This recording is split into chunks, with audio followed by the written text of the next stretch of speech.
ఇందాక నేను చెప్పినట్టుగా రూపాయి వస్తువుని 15 రూపాయలకు అమ్ముకోవాలనుకున్నప్పుడు రూపాయికి ఇంకో 3 రూపాయలు యాడ్ చేస్తున్నాడు ఖర్చుని. దాని ప్రకటన రూపంలో ఇస్తున్నారు. జనాన్ని భ్రమ పెడుతున్నారు, మాయ చేస్తున్నారు. అన్ని వ్యాపారాల్లాగానే ఇక్కడ మీరు కొనకపోతే, మా దాంట్లో కొనకపోతే మీరు చాలా కోల్పోయినట్లు.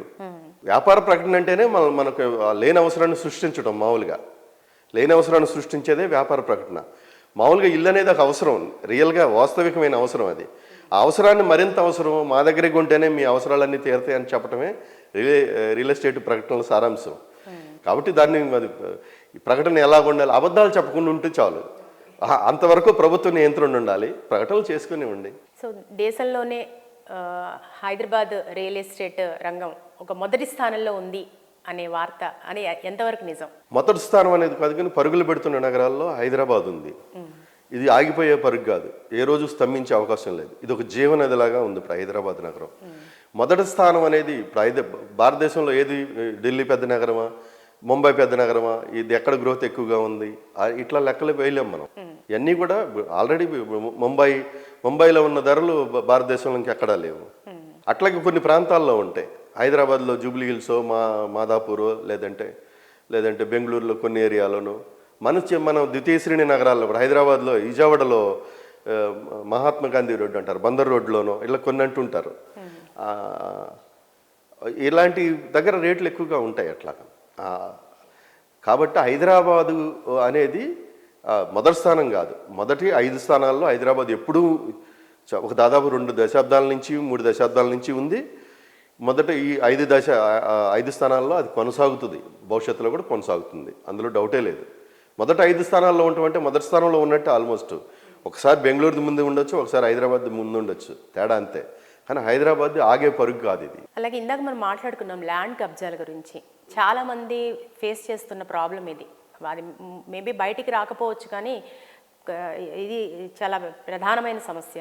ఎట్లా ల్యాండ్ కబ్జాలను ఎట్లా నివారించాలంటారు? ఇంకేం చేయాల్సి ఉంటుంది? ప్రభుత్వం వైపు నుంచి కూడా ఎట్లాంటి జాగ్రత్తలు తీసుకుంటే మంచిది? దీనికి ప్రభుత్వమే తీసుకోవాలి, కొనుక్కున్న వాళ్ళు తీసుకోకూడదు, ప్రభుత్వమే తీసుకోవాలి. ఒకప్పుడు మనకేమిటంటే మనం చూసాము, ఎన్టీ రామారావు గారు ముఖ్యమంత్రి కావడానికి ముందు కరణీకాలు ఉండేవి. కరణీకాల్లో మండల ఆఫీసులు ఎలా ఉండేవాళ్ళు కాదు. కరణాలు ఏం చెప్తే ఎవరికి రాస్తే అదే భూమి. అలాంటి వ్యవస్థ ఏమంటే ఫ్యూడల్ వ్యవస్థ నడిచేది.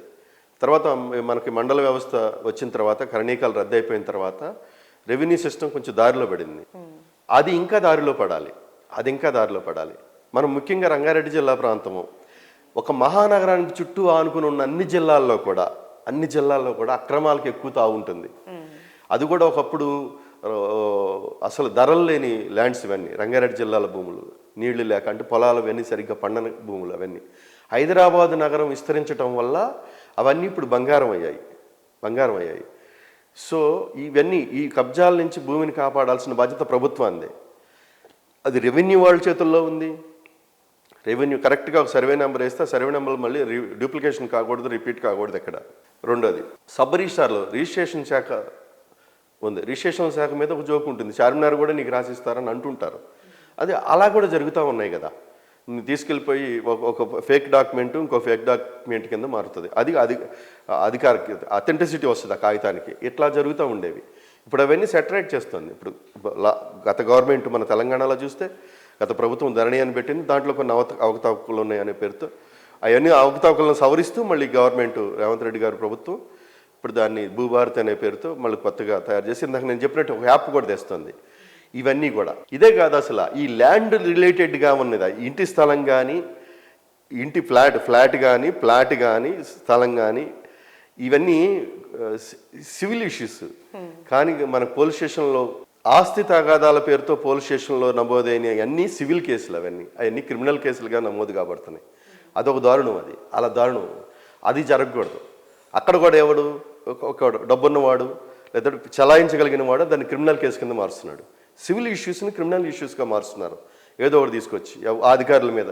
ఇందాక నేను చెప్పినట్టుగా కొద్దిమంది ఉంటారు కదా అవినీతి పరుల మీద ఒత్తిడి తీసుకొచ్చి దాన్ని లోపరుచుకొని చేస్తుంటారు.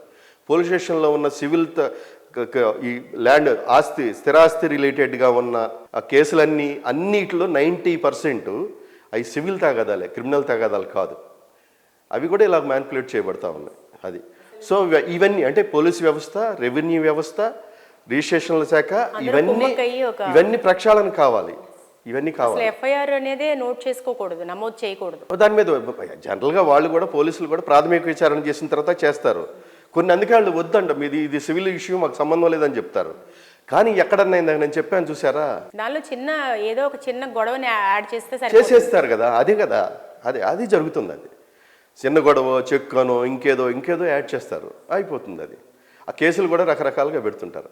అన్ని కేసులు ఎలా కాదు, కొన్ని కేసులు పోలీసులు కూడా నిజాయితీ పరులైన పోలీసులు ఎలాగుంటారంటే, అది సివిల్ ఇష్యూ అంటే దాని జోలికి వెళ్ళరు, ఇది మాకు సంబంధం లేదంటారు, అట్లా ఉంటారు. నేనన్నా నాకు అన్నట్టుగా కాస్త అటు ఇటుగా ఉండేవాళ్ళు దాన్ని ఎంటర్టైన్ చేస్తారు. అది జరుగుతుంది మేడం. కాబట్టి ప్రభుత్వమే తీసుకోవాలి అన్ని శాఖలు. ఇప్పుడు మనం అనుకున్న ప్రధానమైన శాఖలు, ఈ శాఖల తరపున ఇలా జరగకుండా చూడటానికి ఎన్ని రకాల అవకాశాలు ఉన్నాయో అన్ని రకాలను ఉపయోగించాలి. సో ఇప్పుడు ప్రస్తుతం రియల్ ఎస్టేట్ రంగం ప్రస్తుత పరిస్థితిలో ఎట్లా ఉందంటారు? కొంతమంది కొంచెం వేగం పెరగలేదు, డౌన్లోనే ఉంది అని కొంతమంది అంటుంటే, కొన్ని టాక్స్ ఎట్లా వినబడుతున్నాయంటే పర్వాలేదు ఇప్పుడు మళ్ళీ ఒక 1-2 months నుంచి పుంజుకుంది అని. సో ఇప్పుడు ప్రస్తుత కరెంట్ సిచ్యువేషన్ పుంజుకుంది. హైడ్రా భయం అనేది జనంలోంచి పోయిన తర్వాత, హైడ్రా భయం వల్ల ఆగలేదు, అంతకుముందే ఆగింది. ఇందాక నేను చెప్పినట్టుగాను ఒక సంధి దశలో ఆగింది, హైడ్రా భయం వల్ల కొంచెం తగ్గింది. ఇప్పుడు మళ్ళీ తను మామూలుగానే బయలుదేరింది, మళ్ళీ నడుస్తుంది, బాగానే నడుస్తుంది. కాబట్టి హైదరాబాద్ రియల్ ఎస్టేట్ రంగానికి సంబంధించినంత వరకు అది బాగానే ఉంది. ఇంకోటి రియల్ ఎస్టేట్ రంగం మొత్తం చూస్తున్నాం మనం యాక్చువల్గా దీనికి 2 పార్శ్యాలు, ఒకటి అమ్మేవాడు, 2 కొనేవాడు పార్శ్వం వైపు నుంచి నాకు మన డిస్కషన్ జరిగింది. ఇటు చూడాల్సిందే, ఎప్పుడు ఇటే చూడాలి. కొనేవాడు సరిగ్గా కొనగలిగే స్థితిమంతుడైతే, అంటే సరైన ఉపాధి అవకాశాలు ఉంటే, ధరలు వాడికి అందుబాటులో ఉంటే ఈ రంగం బాగుంటుంది. వీడు కొనే ధరలను అదుపు చేయాల్సిన బాధ్యత ప్రభుత్వాందే, ఇతనికి ఉపాధి లభించేలాగా చేయాల్సిన బాధ్యత కూడా ప్రభుత్వాందే. అంటే ఇది ఒక సమిష్టిగా అన్ని రంగాలు అలా సమిష్టిగా డెవలప్ అయినప్పుడే ఇది ఒకదాని మీద ఒక పరస్పరాధారితంగా ఉంటుంది. ఐటీ రంగం బాగా ఉంటే ఇళ్ల కొనుగోలు బాగుంటాయి, బంగారం కొనుగోలు బాగుంటాయి, షాపులు కళకళలాడుతుంటాయి, పండుగలు బాగా జరుగుతాయి. ఇట్లా ఐటీ అంటే మన ఐటీ మీద ఆధారపడిన సిటీ కాబట్టి ఉపాధి అనేది బాగా ఉండాలి. ఉపాధి బాగా ఉన్న చోట ఖచ్చితంగా రియల్ ఎస్టేట్ రంగమే కాదు, ప్రతి రంగం కూడా నిత్య శోభితంగా ఉంటుంది. అలాగే ఆల్ ఓవర్ హైదరాబాద్ అరౌండ్ మొత్తం కూడా డెవలప్ అవుతున్నట్టు కనబడుతుంది. మీరు ఇందాక మెట్రో ఎక్స్టెన్షన్ ఒక ఎగ్జాంపుల్ గా చెప్పారు. త్రిబుల్ ఒకటి మనం మర్చిపోయాం. అదే త్రిబుల్ ఒకటి, తర్వాత మెట్రో ఎక్స్టెన్షన్ కూడా మీరు ఇందాక. అవును. సో ఈ ఇంపాక్ట్ కూడా ఐ థింక్ భవిష్యత్తులో ఒక మంచి రియల్ ఎస్టేట్ మనం చూడబోతున్నాం. ఖచ్చితంగా చూడబోతున్నాం. కాకపోతే గవర్నమెంట్ ఇందాక మనం అనుకున్నట్లుగా ప్రభుత్వం ధరలు నియంత్రించి ఆ సామాన్యుడికి అందుబాటులో ధరలు ఉండేలాగా చూడాలి. హైదరాబాద్ సిటీ, సెంట్రల్ సిటీలు ఎలాగూ కొనలేం. సిటీ అంటే మన ఔటర్ రింగ్ రోడ్ దగ్గర నుంచి రీజనల్ రింగ్ రోడ్డు వరకు కూడా ధరలు అదుపులో ఉంచడానికి ప్రభుత్వం ఏం చర్యలు చేపట్టాలో ఆ చర్యలు చేపట్టాలి. సేమ్ టైం మధ్యతరగతికి, సామాన్యులకి అందుబాటులో ప్రభుత్వం భూములు కూడా రిజర్వ్ చేయాలి. ఇప్పుడు నోట్ చేసుకోవాల్సిన రిజర్వ్ చేసుకోవాలి. ఇది ఇప్పుడు అక్కడే కొనటం కాదు, ప్రభుత్వం అన్ని రంగాల్లో ఇప్పుడు పోటీ పడుతున్నప్పుడు ఒకప్పుడు ఉడాలు కూడా కొన్ని వెంచర్లు, ఇప్పుడు ఉడాల వెంచర్లు వేయట్లా, డైరెక్ట్గా స్థలాలను అమ్మే హెచ్ఎండిఏ ఉంది, భూములు ఏలం వేసేస్తుంది. ఇది రియల్ ఎస్టేట్ సంస్థలకి. అది కాదు, మీ దగ్గర భూములు ఉన్న చోట మీరే వెంచర్లు వేసి మీరే అమ్మండి. భూములు ఉన్నాయి కదా, ప్రభుత్వం తరపున భూములు ఉన్నాయి కదా, మీరున్న చోట మీరే. ఉడాలో పని అది కదా. ఉడా ఇలా చేసిన రోజుల్లో ఉడా మీద ఇది కూడా రియల్ ఎస్టేట్ లాగా మారిపోయింది అన్న వాళ్ళు అన్నారు. కానీ ఉడా వేస్తే ఆ వెంచర్కి ఒక శాంక్టిటీ ఉంటుంది. రెండోది ధరలకు వస్తే అందుబాటులో ఉంటాయి. అది ఉడాలు కావచ్చు, హెచ్ఎండిఎల్ కావచ్చు, ఏదైనా కావచ్చు. కానీ పేదలకి, సామాన్యులకి భూములు అందుబాటులో ఉంచాలి, రెండోది ధరలు అందుబాటులో ఉంచాలి.